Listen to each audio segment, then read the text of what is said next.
anyway, with that said, let's start. So we talked about graphing quadratic functions, and we learned how to use the completing the square to write an equation from the quadratic form to the vertex form. That was last week. And now we're going to learn how to graph them, right? We've learned how to like put them from the regular ax squared plus bx plus c to the ax minus h squared plus k, where h and k are the vertex. So we learned how to do that. Now we're going to learn how to graph it, right? It's very practical. So now let's say I wanted to graph a function that is in the format 4x squared minus 16x minus 40, right? I want to graph this. Now before I graph it, I have to be able to change this into the vertex format, then I can use it, right? So now before we get into this, let's learn how to graph these functions first. And then we're going to use that to graph a function that's given in the form ax squared plus bx plus c. All right, so let's say I wanted to graph this here, x minus 3 squared minus 2, and then y equals 1/4 x plus 1 squared. Now the first thing I want to do is this. There's two ways we're going to do it, right? You can identify what the vertex is. So what's the vertex in this first function here? What's the vertex? 2, -2. No, that's not just the vertex. What's the vertex? 3, -2. 3, -2 is the vertex, right? 3, -2, h and k, right? Now that we have the vertex, we can graph this function, okay? Now the book teaches using transformations where you have to do a vertical stretch, like all of that stuff is great, but I don't find it necessary because I feel like there's an easier way to do it. So I have reserved the right to do that. I don't have to teach necessarily what the book is saying, because especially if the book way I feel like it's too long, right? We want to make things easier. So what I want to do is first I want to identify what the vertex is. What's my vertex? 3, -2, right? My vertex is 3, -2, so I know that. And I also know that my vertex is either what, the highest point on the curve, or what? Lowest, right? So I already have my vertex, 3, -2, so I'm going to try to point it out. 1, 2, 3, 1, -2, right here, right? This is my vertex. Now, I go back to this and I'm looking at what's the value of A in this equation here? 1. So since A is positive, that means the graph opens what? Upward or downward? Upward, right? A is here, this is A is equal to 1, right? So the form is ax minus h squared plus k. Because A is positive, right, it's going to be a parabola that opens upward. So I already know that it's going to be going up like this. Now all I need to figure out is what? I need to just find one point and I find this image using my axis of symmetry, right? Well, it's going to cut my graph into 2 halves. X equals what? 3. Remember, we talked about the axis of symmetry, right? HK, so this is your axis of symmetry. It's going to cut your graph into 2 halves. So 1, 2, 3, we're going to put this here like this, and now we're going to try to graph this. So this is our vertex, right? Now I just need to find one random point on the curve, right? When x is 3, I can use this here. When x is 3, y is what? -2 already have that, so I'm not going to use that. I'm going to use another point. Yes. Actually, find your axis of symmetry. It's always going to be the x coordinate of the vertex. So 3. Yeah. Okay. Your axis of symmetry is always going to be the x coordinate of the vertex, right? Your axis of symmetry, which cuts your graphs into 2 halves, is always going to be the x coordinate of the vertex. Okay? Now I just need to find a random point, right? I already have my vertex. My vertex is 3, -2. I just need to find another point, right? When I'm going to replace x by 2 here, right? When x is 2, I want to find the y value, right? So random point, when x is 2, I'm going to replace it in here. 2 minus 3 is what? -1. -1 squared is 1. 1 minus 2 is -1, right? 1 minus 2 is -1. So once I have that, I have my curve. So I'm just going to go here. So x is 2, y is -1, right? Right here. So I just need to go like this. And guess what? I'm going to repeat it here. And I'm done. See? Because this is going to cut the graphs into 2 halves. If this first half go this way, the other half is going to go this way. And you're done. Right? The book teaches a long way of doing this, where you start with y equals x squared, and you do all this shift. Shift 3 to the right, 2 down, and we're not going to do that. Unless you guys want to learn that. Do you want to learn how to do that? No. Okay, so just let's stick with the vertex form, and it's easy. It's easy to graph the curve knowing this, right? We just need to find the vertex. We know what the axis of symmetry is, and then we just choose a random point, and then that's it. Get one portion of it and then get the other one. Yeah. How do you get the H and K? We did that last week. I'm gonna show you how to do You it. want my notes for it or? Now I'm gonna do one. I'm gonna do an example here, right? So now let's say we graph this. Let's graph this one, and then after that, I'm gonna do an example here to show you how to find those, right? So if I have y equals 1/4 x plus 1 squared, what's my vertex?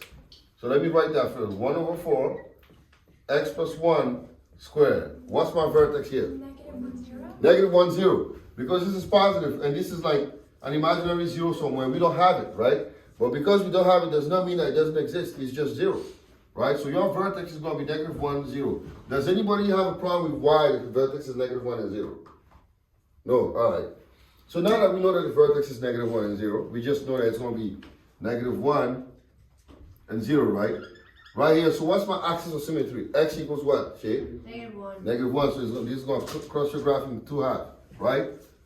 So now we have our vertex, so we're going to go back here, and we're just going to write this, negative 1, 0, and I'm going to peek another point on the graph, right? When I can replace x by y here. Anything. Find and choose a point. 1? 1 plus 1 is 2, right? 2 squared is what? 4. 4 times 1/4 is 1, right?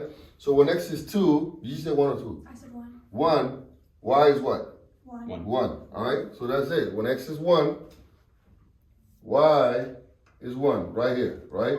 Now, a is positive, so he opens what? Upward, right? So we're going to go ring and what? Ring, and that's it. See? Pretty easy stuff. We don't have to use the transformations. I just feel like it was a waste of time. I looked at it last year. I put my other student through hell because they went through and crying all that. I said, you know what? Let's just use this. It's better. Okay, we're not going to do that this year. We're just going to choose this way and we're going to stick with it. All right? So now that we know how to do it, now we have a graph here. Y equals to 4x squared minus 16x minus 40. So we need to use we're going to put this graph into the y equals ax minus h squared, so which I will just tell you. Right, so now let's go and do that. So I have y equals 4x squared minus 16x minus 40. All right, so here's what we did, Cole. So when you have a function like this, so you want to first isolate these two like that, right? You want to isolate the one with bx, okay? Now step number 1, we're going to factor out 4, right? So it's going to be 4 times what? X squared minus what? 4x, right? Plus dash, right? We have a dash here, and then minus 40 plus dash again, right? So that's what we did. Now, next step, we just completing the square. We're going to divide this number by what? Who remembers? Matt? 2. Right? 2. And then 2, and then do what? So we divide this number by 2. So what's 4 divided by 2? 2. What's 2 squared? 4. 4. So we're going to add 4 here. But remember, 16 on this.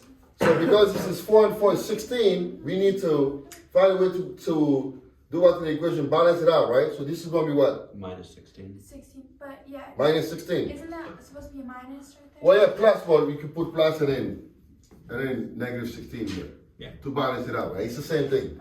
Okay. You know, like if you want, just put minus 16, because sometimes if this is negative, then that will be positive, right? And vice versa, right? So, is anybody having trouble with this here? Yeah. Wait, what do you do with the x squared? What x squared? So you do. So hold on, let me put it this way. So do you understand up to this point, right? What I did here, right? So we are completing the square. Now what we want to do is this. We use the same step that we use in the other chapter, right? So you take this number here, you divide it by what? 2. So negative 4 by 2 is negative 2, right? And negative 2 squared is 4. So in the last chapter, we added 4, and we also added 4 here, right? Subtracted, because when you add it on one side, you have to subtract it on the other one. So we want to balance out the equation. But here, one thing that we can't forget is that this 4 is also being multiplied by what? 4. That means this is 16, really. So instead of subtracting 4 here, we're going to subtract what? 16. So this is why this is now minus 16. All right? And now we have finished. So because we have y equals 4, right? X minus what? 2 squared, because this is factored out, right? And then negative 40 minus 16 is minus what? 56. So now we have our vertex component here, right? So now what's my vertex here? 2 and what? Negative 56. 2 and negative 56. And my axis of symmetry is also 2, right? So if I were to graph this, right? So 2 and negative 56, let me assume that's somewhere down here, right? It's not quite accurate, but I'm just going to do that here, right? That's also my axis of symmetry, right? And now I just need to figure out, I'm going back here, right? X and Y. This is 2, negative 56. I choose one, what could I choose here to make it easy for myself? 3. 3, all right, 3. The next is 3. 3 minus 2 is 1. 1 square is 1. 1 times 4 is 4. 4 minus 56, negative 52, right?